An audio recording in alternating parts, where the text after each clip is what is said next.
تو مسلمانوں کی زبان سے جب انہوں نے قرآن سنا، حضرت جعفر طیار نے ان کے سامنے سورہ مریم کی تلاوت کی تو فرمائے کہ حبشہ کے بادشاہ اور جتنے اور بھی نصارہ تھے ان کی آنسو نکل پڑے قرآن کی تاثیر کی وجہ سے۔ اللہ کے کلام کی تاثیر حقیقت میں ایسی ہی ہے، اگر اس قرآن کو ایسے دل سنے جو بغض اور کینہ اور حسد سے خالی ہوں اور خوف خدا سے بھرپور ہوں تو خود بخود جسم کے رونگٹے کھڑے ہو جاتے ہیں اور آنکھوں سے آنسو جھلک پڑتے ہیں۔ لیکن آج ہم اپنے حال پر بھی ذرا توجہ کریں کہ پورا قرآن سنتے ہیں لیکن ایک آنسو بھی نہیں نکلتا ہے۔ اس کی وجہ کیا ہے؟ ہمارے دل خوف خدا سے خالی ہیں، ہمارے دل آپس کے بغض، حسد اور عداوت سے بھرے ہوئے ہیں، اور ہمارے دل ان گناہوں کے سبب پتھر بن چکے ہیں۔ فرمائے کہ مومن کا دل تو ایک زرخیز مٹی کی طرح ہوتا ہے۔ ایک زرخیز زمین جو ہوتی ہے جب اس کے اوپر بارش پڑتی ہے تو اس زرخیز زمین سے طرح طرح کے پھل پھول اور پودے نکلتے ہیں، لیکن اگر یہی بارش ایک پتھر پر پڑتی رہے، ایک پہاڑ پر برستی رہے تو اس سے کچھ بھی نہیں نکلتا ہے۔ تو فرمائے کہ جس کا دل نرم ہوگا یہ قرآن اس پہ اثر دکھائے گا، اور دل کی سختی بتائے کہ گناہوں کے سبب ہوتی ہے۔ فرمائے کہ دل کو نرمی کا علاج کیا ہے، تو بتایا کہ موت کی یاد، اللہ کا ذکر کثرت سے کیا کرے، اس سے انسان کی دل جو ہے وہ نرم ہو جاتی ہے۔ تو نرم دل اللہ کو پسند ہے۔ بہرحال فرمائے کہ ان نصارہ میں کچھ لوگ ایسے بھی تھے جن کے دل نرم ہوتے تھے اور قرآن سن کر ہی ان کے آنسو تھمتے نہیں تھے۔ پھر آپ علیہ الصلوۃ والسلام نے جب مکہ سے مدینہ ہجرت فرمائی تو یہی حبشہ کے بادشاہ نجاشی نے جو ہے آپ علیہ الصلوۃ والسلام کے پاس نصارہ کا ایک بہت بڑا وفد بھیجا کہ جا کے ان سے معلومات کریں کہ کیا دعویٰ کر رہا ہے، کیا کہہ رہا ہے۔ تو آپ علیہ الصلوۃ والسلام نے اس وفد کے سامنے سورۃ الیاسین کی تلاوت کی۔ وہاں بھی یہی صورتحال تھی۔ جب آپ علیہ الصلوۃ والسلام نے سورہ یاسین کی تلاوت کی تو وہ چیخنے لگے، چلانے لگے، وہ کہنے لگے یہ تو وہی کلام ہے جو حضرت عیسیٰ علیہ السلام کا کلام ہوتا تھا، اس کے مشابہ کلام ہے یہ۔ اور اسی وقت وہ پورا وفد مسلمان ہو گیا۔ جب وہاں سے وفد لوٹا اپنے بادشاہ حبشہ کے پاس، نجاشی کے پاس، ان کو جا کے بتایا کہ ہم نے تو اس نبی کو برحق پایا ہے، اس کے اندر ساری نشانیاں پائی ہم نے، اس کا کلام ایسا تاثیر والا ہے کہ ہم رک نہیں سکے، ہم نے سب نے ایمان لایا ہے۔ تو نجاشی بادشاہ نے بھی اسی وقت ایمان لایا تھا، لیکن نجاشی بادشاہ آپ علیہ الصلوۃ والسلام کے پاس آ نہیں سکا تھا، ایمان بہرحال وہ لے کر آیا تھا۔ اس لیے کہتے ہیں کہ آپ علیہ الصلوۃ والسلام نے نجاشی بادشاہ کا غائبانہ نماز جنازہ بھی پڑھوایا تھا۔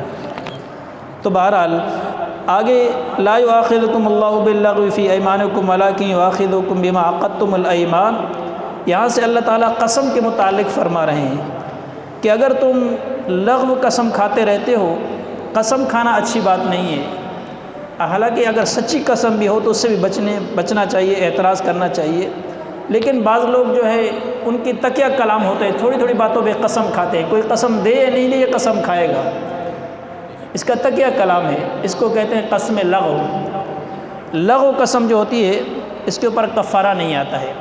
اور دوسرا وہ قسم کہ یہ قسم کھا کے کہہ رہا ہے کہ ماضی کے اندر یہ میں نے کام کیا ہے، غالب گمان کے اعتبار سے یہ سمجھ رہا ہے کہ میں سچ کہہ رہا ہوں، لیکن بعد میں پتہ چلا کہ وہ تو میں جھوٹ پہ میں نے قسم کھائی تھی، اس کو بھی لغو قسم کہتے ہیں، اس پر بھی کفارہ نہیں آئے گا۔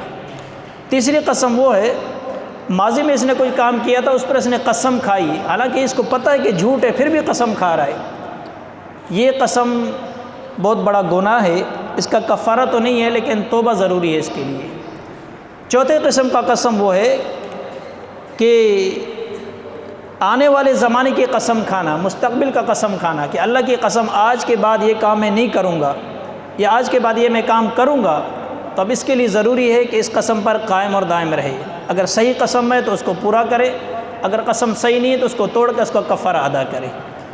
تو یہاں پر قسم کا کفارہ بھی بتایا گیا کہ یا تو 10 مسکینوں کو صبح شام کھانا کھلائے، یا 10 مسکینوں کو صبح شام کپڑے پہنائے، یا ایک غلام آزاد کرے۔ اگر ان میں سے کچھ نہیں کر سکتا تو 3 دن روزے رکھے، یہ قسم کا کفارہ ہے۔ اور اس کے بعد پھر یا ایھا الذین آمنوا انما الخمر والمیسر والانصاب والازلام رجس من عمل الشیطان، یہاں سے شراب، جوا، بت پرستی اور پانسی یہ چیزیں قطعی حرام اور شیطان کا عمل قرار دی گئی ہیں۔ ان کے ذریعے سے شیطان مومنوں کے دلوں میں بغض اور عداوت اور حسد اور تکبر کا بیج بوتا ہے اور انہیں اللہ کے ذکر سے اور نماز سے روکتا ہے۔ جوا ہارنے والا نفرت کرتا ہے جوا جیتنے والے سے۔ جوا، شراب، نماز اور ذکر سے تمہیں غافل کر دیتے ہیں۔ فرمائے کہ یہ ساری چیزیں جو ہے یہ شیطانی عمل ہے، اس سے انسان کو بچنا چاہیے۔ آگے یا ایھا الذین آمنوا لا یبلونکم اللہ بشیء من الصید تنالوا ایدیکم ورماحکم، یہاں سے حج کے احکام بیان کیے جا رہے ہیں۔ اس میں حالت احرام میں شکار کے احکام وغیرہ بھی بیان کیے گئے ہیں کہ جب تم حج یا عمرے کے لیے احرام باندھو تو احرام کی کچھ پابندیاں ہوتی ہیں، ان کو پورا کرنا بھی ضروری ہے۔ ان پابندیوں میں سے ایک پابندی یہ بھی ہے کہ احرام کے دوران تم شکار نہیں کر سکتے ہو، خشکی کا شکار بالکل منع ہے۔ فرمائے کہ پہلے لوگ قافلے چلتے تھے، پیدل جاتے تھے، کئی دن کا سفر ہوتا تھا، لیکن اپنے علاقے سے احرام باندھ کے نکلتے تھے، اور چونکہ وہ پیدل سفر ہوتے تھے ان کو شدید ترین شکار کی ضرورت بھی ہوتی تھی، لیکن اللہ نے چونکہ پابندی لگائی ہوتی تھی تو ایک قسم کا ان کا امتحان ہوتا تھا۔ اور بعض مقامات تو فرمائے کہ اللہ تعالیٰ ان کو آزماتا بھی تھا۔ یہ ریگستان میں چلتے رہتے تھے، اچانک ان کے سامنے شکار آ جاتا تھا، ایسا شکار کہ بالکل ان کے داؤ کا ہوتا تھا، اس کا تیر ان پہ چل سکتا تھا، اس کو آرام سے پکڑ سکتے تھے، لیکن چونکہ آزمائش ہوتی تھی وہ اس کو نہیں پکڑتے تھے۔ اسی طرح فرمایا کہ احرام کے دوران تری کا شکار تمہارے پر جائز ہے، یعنی بحری بیڑے پہ یا جہاز پہ اگر آپ چل رہے ہو، سمندر کے اندر چل رہے ہو، تو مچھلی وغیرہ کا شکار تمہارے لیے جائز ہے۔ اللہ تعالیٰ نے کتنا بڑا احسان فرمایا۔ دیکھو اب تری کے اندر، سمندر کے اندر شکار کی اجازت دے دی، خشکی پر شکار کی اجازت نہیں ہے احرام کے دوران، اس لیے کہ سمندر کے کئی دن لگ جاتے ہیں، ہو سکتا ہے ان کا کھانا پینا ختم ہو جائے، وہ مجبور ہو جائے تو کیا کریں گے، شکار پر بھی پابندی ہو، تو اس لیے فرمایا کہ ان کے لیے اجازت ہے، مجبوری کی حالت کے اندر کو اجازت دی، اور جو خشکی میں سفر کر رہے ہیں ان کو اجازت نہیں ہے۔ اور اس کے بعد کعبے کی خصوصیات اور ان کے ارد گرد علاقوں کو بھی حرم قرار دیا گیا ہے۔ اس بارے میں حضرت عمر رضی اللہ تعالیٰ عنہ کا قول ہے کہ حرم کے اندر اگر میرا باپ کا قاتل بھی مجھے مل جائے تو میں اس پر ہاتھ نہیں اٹھاؤں گا۔ وہ احاطہ چونکہ حرم ہے، اس کے ہر شخص اس کے اندر جو ہے امن میں آ جاتا ہے۔ اور اس کے بعد یا ایھا الذین آمنوا لا تسألوا عن اشیاء ان تبد لکم تسؤکم، یہاں سے کثرت سوال سے منع کیا گیا ہے، خاص طور پر جب کہ قرآن نازل ہو رہا ہو، کثرت سوال یہ ناپسندیدہ عمل ہے۔ ایک صحابی نے پوچھا یا رسول اللہ کیا حج ہر سال ہم پر فرض ہے؟ آپ علیہ الصلوۃ والسلام نے خاموشی اختیار فرمائی۔ پھر اس نے دوبارہ سوال کیا یا رسول اللہ کیا حج ہر سال فرض ہے؟ آپ علیہ الصلوۃ والسلام خاموش رہے۔ پھر تیسری مرتبہ اس نے دوہرایا سوال کو، یا رسول اللہ کیا حج ہمارے اوپر ہر سال فرض ہے؟ آپ علیہ الصلوۃ والسلام نے ناگواری فرمائی اور فرمایا کہ اگر میں کہہ دیتا تھا ہاں تو تمہارے اوپر ہر سال حج فرض ہو جاتا اور تم اس کو پورا نہ کر سکتی۔ اور آپ علیہ الصلوۃ والسلام نے اس چیز کو منع فرمایا کہ زیادہ سوال مت کیا کرو، زیادہ سوال کرنے سے تم خود پھنس جاؤ گے۔ اور زیادہ سوال کرنا یہ بنی اسرائیل کا شیوا تھا۔ بنی اسرائیل ہر بات کے اندر کیڑے نکالتے تھے، سوالات کرتے رہتے تھے، اور اللہ تعالیٰ ان کو ہر سوال کے اندر پھر پھنساتا رہتا تھا۔ تو اس لیے فرمایا کہ زیادہ سوالات سے بچا جائے۔ اور آگے یا ایھا الذین آمنوا شہادۃ بینکم اذا حضر احدکم الموت، چوتھے رکوع کے اندر وصیت کے بارے میں بیان کیا گیا ہے کہ مرنے سے پہلے تمہیں چاہیے کہ وصیت کر جاؤ، اپنے نمازوں کے متعلق، اپنے روزوں کے متعلق، اپنے لین دین کے متعلق ہر شخص کو چاہیے کہ وصیت کرے۔ لین دین اور نماز روزے وغیرہ اگر تمہارے اوپر ہے تو ان کی وصیت تمہارے اوپر واجب ہے۔ اگر وصیت نہیں کرو گے تو کل اس کے بارے میں تم سے پوچھا جائے گا۔ وہ آگے قال عیسیٰ ابن مریم اللہم ربنا، یہاں سے قیامت کا منظر اور اس کو بیان کیا گیا ہے کہ انبیاء علیہ الصلوۃ والسلام کے ساتھ قیامت کے دن سوال جواب کا تناظر ہوگا، اللہ تعالیٰ حضرت عیسیٰ علیہ السلام کو قیامت کے دن اپنے احسانات یاد دلائیں گے۔ ان احسانات یعنی معدہ والا قصہ بھی اس کے اندر مذکور ہے۔ ان حواریوں نے حضرت عیسیٰ علیہ السلام سے درخواست کی کہ ہمارے لیے آسمان سے ایک دسترخوان نازل ہو جائے جس کے اوپر طرح طرح کے کھانے موجود ہوں، اور ہم ان کو دیکھ لیں تو ہم آپ کو سچا مان لیں گے۔ اللہ تعالیٰ نے حضرت عیسیٰ علیہ السلام نے کہا قال اللہ انی منزلها علیکم فمن یکفر بعد منکم فانی اعذبہ عذابا لا اعذبہ احدا من العالمین۔ ان سے کہہ دو کہ ہم آپ کے لیے آسمان سے ایک دسترخوان نازل کریں گے، اس کے اوپر طرح طرح کے کھانے بھی ہوں گے، لیکن اس شرط کے پورا ہونے کے بعد اگر پھر بھی تم میری بات نہیں مانو گے تو میں تمہیں عذاب دوں گا۔ یہ اللہ تعالیٰ کے ہمیشہ دستور اور سنت رہا ہے۔ جتنی ساری قومیں تباہ ہوئی ہیں وہ اپنی فرمائشی معجزات اپنے نبیوں سے مانگتے تھے، جب ان کے معجزات پورے ہو جاتے تھے پھر وہ پھر جاتے تھے، اپنی بات پہ ٹکتے نہیں تھے تو اللہ تعالیٰ کو ان پر عذاب آتا تھا۔ اور ان احسانات کے بعد اللہ تعالیٰ حضرت عیسیٰ علیہ السلام سے سوال کرے گا قیامت کے دن، اے عیسیٰ مریم کے بیٹے، کیا تم نے لوگوں کو کہا تھا کہ مجھے اور میری والدہ کو اللہ کے سوا معبود ٹھہراؤ؟ تو حضرت عیسیٰ علیہ السلام عرض کریں گے یا اللہ تو پاک ہے، یہ مناسب ہے میرے لیے کہ میں ایسے کہتا، ایسی بات کہتا جس کا مجھے کہنے کا حق ہی حاصل نہیں ہے، میں ایسے کیسے کہہ سکتا ہوں؟ تو اللہ تعالیٰ فرمائیں گے کہ یہ تیرے پر جھوٹ بول رہے ہیں، یعنی حواری حضرت عیسیٰ علیہ السلام کی قوم والے وہ جھوٹی بات کہیں گے کہ عیسیٰ علیہ السلام نے ہمیں کہا تھا کہ میں تمہارا خدا ہوں، اور نعوذ باللہ اپنی والدہ کے بارے میں کہا تھا یہ بھی تمہاری خدا ہے۔ تو حضرت عیسیٰ علیہ السلام اس بات کا انکار کر دیں گے کہ میں نے اس طرح بالکل بھی نہیں کہا تھا۔ آگے سورۃ الانعام شروع تھی۔ سورہ انعام ترتیب میں 6 نمبر پر، نزول کے اعتبار سے 55 نمبر پر۔ سورہ انعام مکی صورت ہے۔ مکی صورتوں میں عام طور پر 3 بنیادی عقائد سے بحث کی جاتی ہے، توحید، رسالت اور آخرت۔ چونکہ اس صورت میں بھی چوپاؤں کا ذکر آیا ہے اس لیے اس صورت کو سورہ انعام کہا جاتا ہے، انعام چوپاؤں کو کہا جاتا ہے۔ اس صورت کی ابتدا ہی توحید سے ہوئی ہے، اس لیے کہ آپ صلی اللہ علیہ وسلم نے مشرکین کو توحید کی دعوت دی تو انہوں نے زبان سے اقرار کیا، جیسے کہ آپ علیہ السلام نے ان سے سوال کیا کہ آسمان اور زمین اور جو کچھ اس کے اندر ہے کس کا ہے؟ قل اللہم ما فی السماوات والارض۔ تو کہنے لگے کہ یہ سب اللہ کا بنایا ہوا ہے۔ زبان سے تو کہتے کہ زمین بھی آسمان نے بنائی، آسمان بھی اللہ نے بنایا اور جو کچھ اس کے اندر ہے اللہ کا ہے، لیکن دل سے نہیں مانتے تھے۔ دل سے کہتے کہ ہمارے جو معبودہ باطلہ ہے، بت بھی ہے، انہوں کا بھی کوئی حصہ ہے اس کے اندر۔ تو ظاہر ہے کہ دل سے تو مشرکین اس بات کو تسلیم کرتے تھے سب کچھ اللہ کا ہے، لیکن زبان سے اعتراض کرتے تھے، انہیں حجاب ہوتا تھا۔ اس لیے کہ آپ علیہ السلام نے فرمایا کہ آپ ہی ان کو بتلا دیجئے کہ جو کچھ زمین و آسمان کے اندر ہے یہ اللہ ہی کا ہے۔ اور پھر توحید کے بعد رسالت کا بھی ذکر ضروری تھا، اس لیے رسول اللہ صلی اللہ علیہ وسلم جو بھی دلائل براہین ان کے سامنے پیش کرتے تو ان سے یہ اعراض کرتے اور جواب میں الٹا اعتراض کرتے ہوئے کہتے تھے کہ اس نبی پر کوئی فرشتہ کیوں نہیں نازل کیا گیا ہے؟ اگر تم واقعی میں نبی ہیں، سچے ہیں، تو آپ کے لیے ایک فرشتہ ہونا چاہتے آپ کے ساتھ، وہ فرشتہ ہمیں بتاتا کہ یہ نبی ہے، اس کی بات مانو۔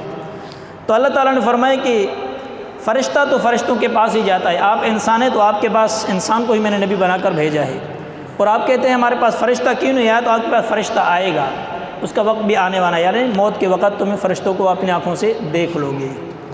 اور توحید اور رسالت کے انکار کے بعد یوم آخرت کے بھی یہ منکر ہوئے، تو توحید و رسالت کے بعد بعث بعد الموت کا ذکر آیا ہے۔ فرمائے کہ تمہیں اللہ تعالیٰ قیامت کے دن ضرور جمع کرے گا، اس میں کوئی شک نہیں ہے۔ یہ تینوں بنیادی مضامین سورہ انعام میں رد و بدل اور تلقین اور تقریر کے ذریعے سے چلتے جاتے ہیں، یہاں تک کہ حضرت ابراہیم علیہ السلام کے توحید کے قصے تک پہنچتی ہے بات۔ حضرت ابراہیم علیہ السلام کی توحید کا بیان یہاں سے شروع ہوتا ہے۔ وَإِذْ قَالَ إِبْرَاهِيمُ لِأَبِيهِ آزَرَ أَتَتَّخِذُ أَصْنَامًا آلِهَةً۔ فرمائے کہ اس میں کوئی شک نہیں کہ حضرت ابراہیم علیہ السلام شرک میں ڈوبی ہوئی دنیا میں روشن مینار تھے۔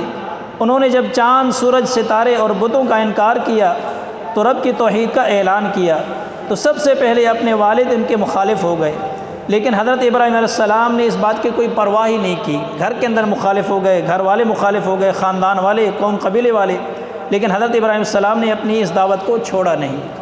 حضرت ابراہیم علیہ السلام جس قبیلے کے اندر پیدا ہوئے تھے وہ قبیلے والے یا تو بت پرست ہوا کرتے تھے، کوئی چاند کو پوجتا تھا، کوئی ستاروں کو پوجتا تھا، کوئی سورج کو پوجتا تھا۔ تو حضرت ابراہیم علیہ السلام نے ایک ایک کو جا کر منع کیا، اس بات کی دعوت دی کہ یہ بھی کوئی عقل کی بات ہے، اپنے ہاتھوں سے بتوں کو بناتے ہو اور ان کے سامنے تم جھکتے ہو، ان سے مانگتے ہو، یہ عقل میں نہ آنے والی بات ہے۔ تو کسی نے کہا کہ چلو ہم بتوں کو نہیں، ہم تو ستاروں کو پوجتے ہیں۔ تو حضرت ابراہیم علیہ السلام نے کہا کہ چلو یہ ستارہ تمہارا رب ہے، اس کو دیکھتے ہیں۔ جب دیکھا کہ سورج طلوع ہوا تو ستارہ غائب ہو گیا۔ ابراہیم علیہ السلام نے کہا یہ کیسا رب ہے تمہارا بھائی، اب تو نظر ہی نہیں آ رہا، تو کیا پورا دن ہم رب کو پکارے بھی نہیں، اس سے کچھ مانگے بھی نہیں، جب رات ہوگا پھر تمہارا رب ظاہر ہوگا۔ پھر کسی نے کہا کہ نہیں، ہم تو ستاروں کو نہیں، ہم تو چاند کو پوجتے ہیں، چاند تو اس سے بھی بڑا ہے، اس کی روشنی بھی زیادہ ہے۔ حضرت ابراہیم علیہ السلام نے کہا چلو چاند کو دیکھتے ہیں، یہ تمہارا رب ہے۔ چاند کو دیکھا کہ چاند بھی غروب ہو گیا۔ پھر فرمایا کہ یہ تمہارا کیسا رب ہے جو غروب ہو گیا، پورا دن نظر نہیں آتا ہے۔ پھر کسی نے کہا کہ نہیں، ہم تو نہ چاند کو پوجتے ہیں نہ ستاروں کو، ہم تو سورج کو پوجتے ہیں جو اس سے بڑا ہے اور زیادہ چمکدار ہے۔ تو حضرت ابراہیم علیہ السلام نے کہا چلو اس کو بھی دیکھتے ہیں۔ سورج کو دیکھا کہ رات کو سورج بھی غائب ہو گیا، غروب ہو گیا۔ تو فرمایا کہ یہ تمہارا کیسا رب ہو سکتا ہے جو غروب ہو جائے، جس پر زوال آ جائے، جو اپنی روشنی کو بچا نہ سکے اندھیرے سے، وہ تمہارا کیسا رب ہو سکتا ہے۔ پھر حضرت ابراہیم علیہ السلام نے کہا انی وجہت وجہی للذی فطر السماوات والارض حنیفا وما انا من المشرکین، میں تو اپنا چہرہ اللہ کی طرف کرتا ہوں جو زمین و آسمان کا مالک ہے، میں ان مشرکین میں سے کسی میں سے نہیں ہوں۔ حضرت ابراہیم علیہ السلام نے یہ اعلان کر دیا۔ پھر اسی رکوع کے اندر 18 انبیاء کرام کا ذکر ہے، ان کے نام بھی مذکور ہیں، یعنی ان کا صبر، ان کی توحید، ان کی خیر خواہی، ان کی عبادت، ان کی دعوت، ان کی امانت، ان کی محنت، ان کی حکمت اور بصیرت کو اس رکوع میں بیان کیا گیا ہے۔ ایک داعی کے اندر یہ ساری صفات ہونی چاہیے۔ 18 پیغمبروں کے نام اس چند آیات کے اندر ذکر کیے گئے ہیں۔ وَتِلْكَ حُجَّتُنَا آتَيْنَا إِبْرَاهِيمَ عَلَىٰ قَوْمِهِ نَرْفَعُ دَرَجَاتٍ مَّن نَّشَاءُ إِنَّ رَبَّكَ حَكِيمٌ عَلِيمٌ وَوَهَبْنَا لَهُ إِسْحَاقَ وَيَعْقُوبَ كُلًّا هَدَيْنَا وَنُوحًا هَدَيْنَا مِن قَبْلُ وَمِن ذُرِّيَّتِهِ دَاوُودَ وَسُلَيْمَانَ وَأَيُّوبَ وَيُوسُفَ وَمُوسَىٰ وَهَارُونَ وَكَذَٰلِكَ نَجْزِي الْمُحْسِنِينَ وَزَكَرِيَّا وَيَحْيَىٰ وَعِيسَىٰ وَإِلْيَاسَ كُلٌّ مِّنَ الصَّالِحِينَ وَإِسْمَاعِيلَ وَالْيَسَعَ وَيُونُسَ وَلُوطًا وَكُلًّا فَضَّلْنَا عَلَى الْعَالَمِينَ۔ یہ 18 پیغمبروں کا نام اسی رکوع کے اندر آیا ہے۔ فرمایا ان سب کا کام ایک ہی تھا، اللہ کی طرف بلانا اور توحید کی دعوت دینا۔ اسی طرح اس پارے کا اختتام ہوا۔ انشاءاللہ اگلے پارے کا خلاصہ کل سے بیان ہوگا۔ اللہ تعالیٰ ان باتوں پر عمل کی توفیق عطا فرمائے۔